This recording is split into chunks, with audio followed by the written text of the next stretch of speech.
What's going on, everybody? Welcome back to Knives of the Round Table. My name is Marco, and today we're going to be taking a look at the Chris Reeve Knives Umnumzaan. Now, Umnumzaan I think Chris Reeve's from South Africa, and in one of their languages or dialects, that translates to the boss. And this one was actually my first Chris Reeve knife. And it's kind of a strange place to start your Chris Reeve collection. Most people start with the Sebenza and then move up, right? Sebenza and Cozy, then Umnumzaan. I kind of went the other way. I started with the Umnumzaan, then went in Cozy, and then the last was the Sebenza. But the Umnumzaan just drew, it just caught my eye. It's just the one that I liked visually the most to start, and it was kind of strange because the Sebenza and the Nkosi, they have inlays, you have wood, you have a lot of stuff, but the fact that it was more of a hard use knife, the fact that it was more it was more robust, that kind of drew my attention. So this is where I started. But let me give you a tour of the knife, and it's going to be kind of a weird tour because this knife has been modified. So I'll tell you what the modifications are, so that you know what to expect.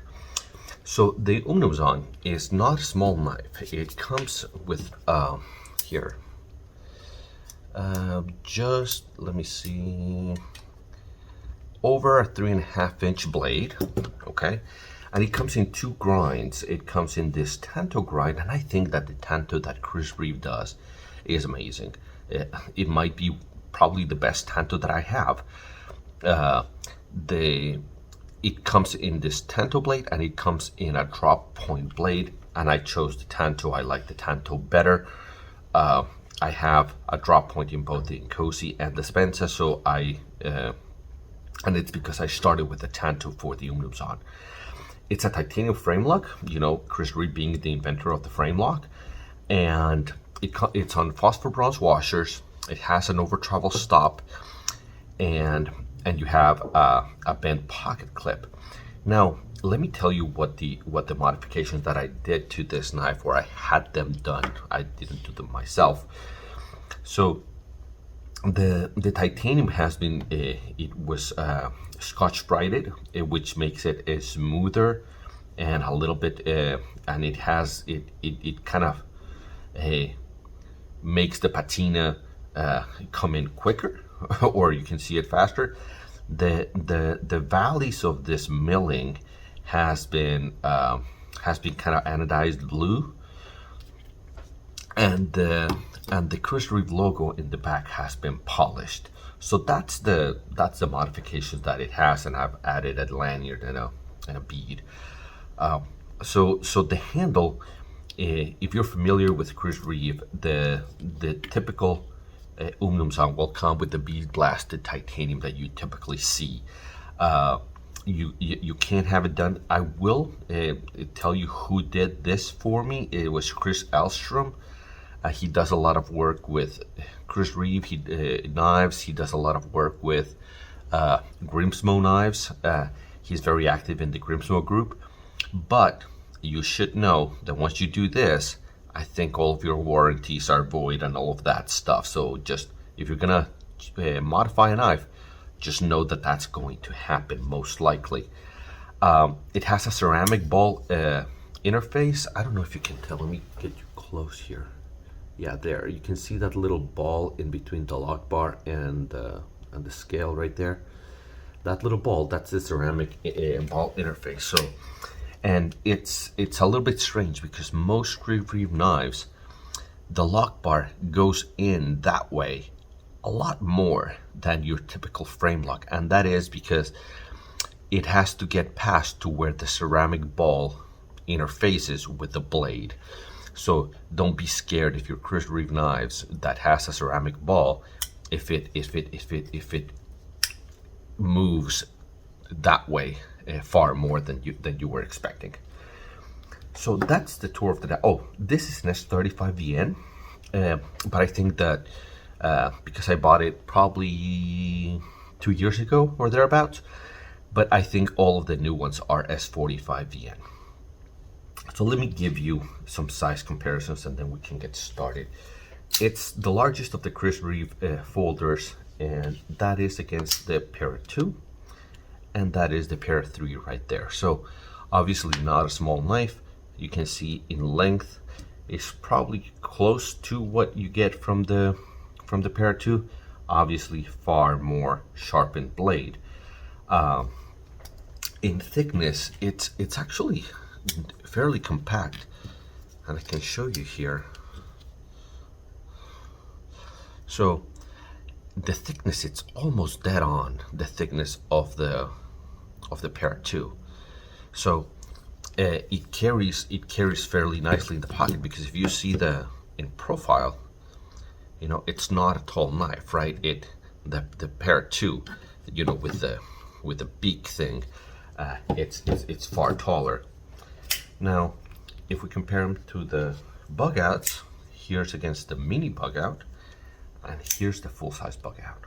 Okay, so obviously it's much larger than either of these two, but I would say that in the pocket it carries remarkably well, just because of the fact that it folds down to a fairly neat and compact package, even though it's not it's a long knife, I guess is what I'm trying to say. It's not big in this dimension.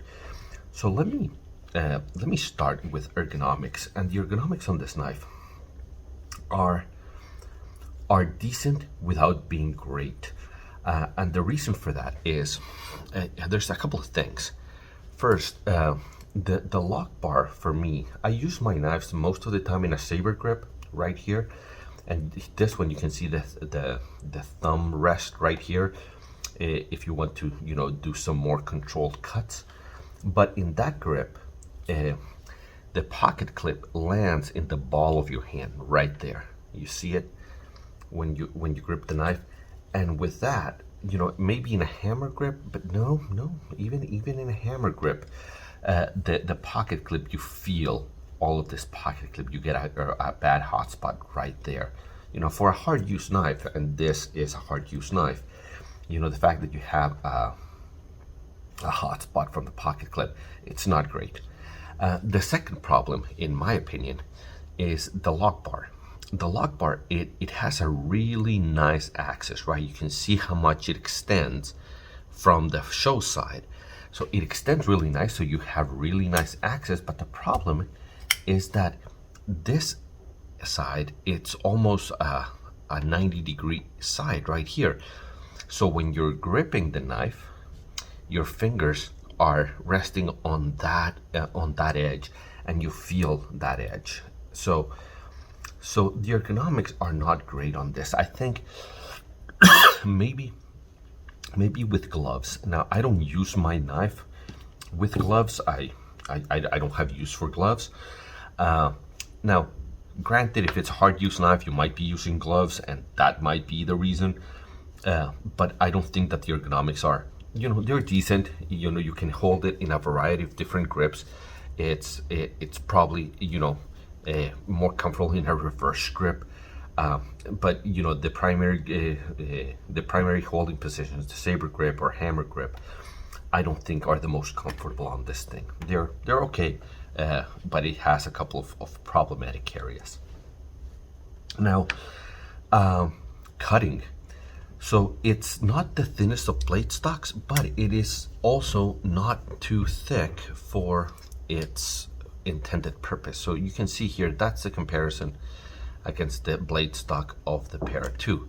So it's a tad bit thicker than the Para 2, and because of the grind, you know, on the Para 2 you got a full flat grind, right? That is very tall, so it goes from the highest thickness, which is the one that we compared, and it just goes down to the edge.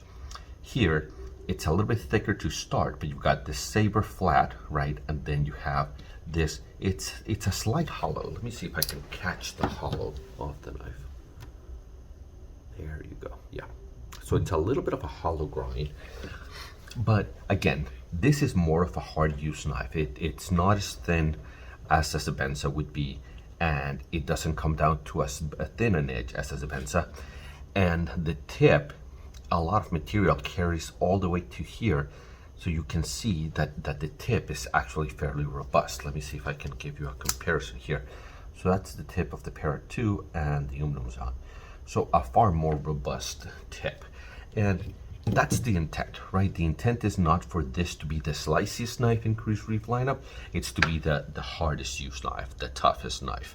So you wouldn't expect it to be. Now that said, I think that the best grind for this knife is with the tanto tip, because this, I think there's a lot of utility in tanto blades. You know, you get that secondary point that really works well for draw utility cuts. So I would say that for its intended use, the cutting performance is really, really good. I really wish that they, you know, now they've gone to S45 PM, but even that feels like that they need to move a little bit quicker on their evolution of knife steels. You know, in a world where M390 has become ubiquitous, it's everywhere on every knife. You know, the fact that they've kind of, I feel like they've lagged behind and they've kind of stuck to their guns. So I think they could do better with their steel. Now, fit and finish is as legendary as every Chris Reeve knife. You know, it's amazing. You know, the level of precision, how smooth it feels to deploy. And the nice thing about these is the more you use them, the more the smoother they get. And this one has, I've used it for a long time, and it's become really, really, really smooth. You know, so you know, I disengage the lock bar and you can see it just come straight down. It's really, really nice. So the action, so I guess fit and finish is legendary, as all Chris Reeve knives are.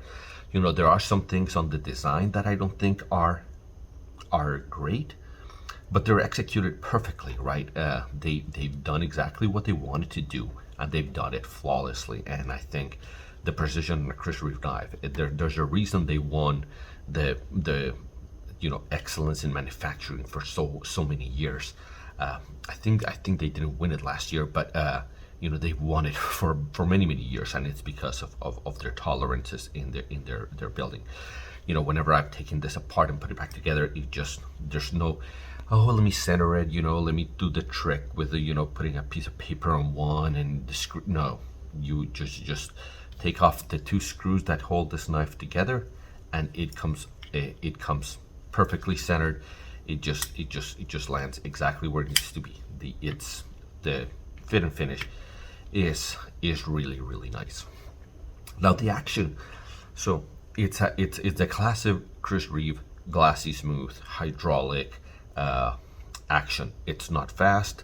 You know, they don't make flippers. They don't make, you know, they don't do them on bearings. I wish that they had at least one model that was a flip bearing type of knife.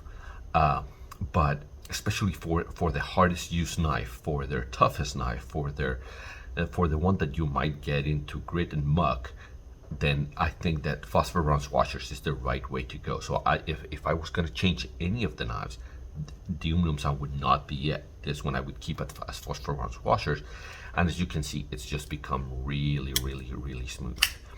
And you know, I wouldn't consider the action you know, the best action I've ever had. You know, I like my knives to be a little bit faster. I like them to be easier to deploy, but I have to admit that it's become buttery smooth, you know, after years and years and years, after, well, 2 years of use and just fidgeting with it. I think that the action, it gets better over time, but don't expect this action that you see here, you know, right out of the gate. If you're gonna buy one, you have to think that this is going to happen over the course of using your knife for a long time. So finally, airing of grievances. I think I wish that the ergonomics were a little bit better on this knife.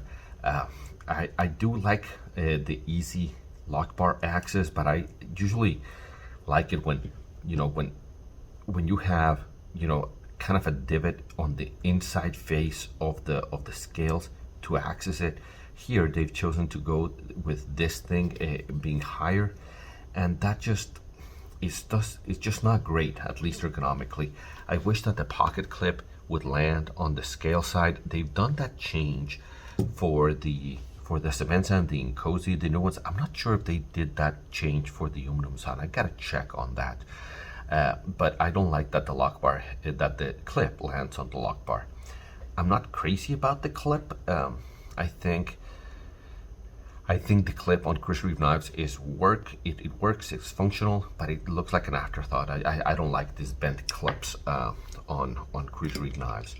But I would highly recommend the Umnumzaan.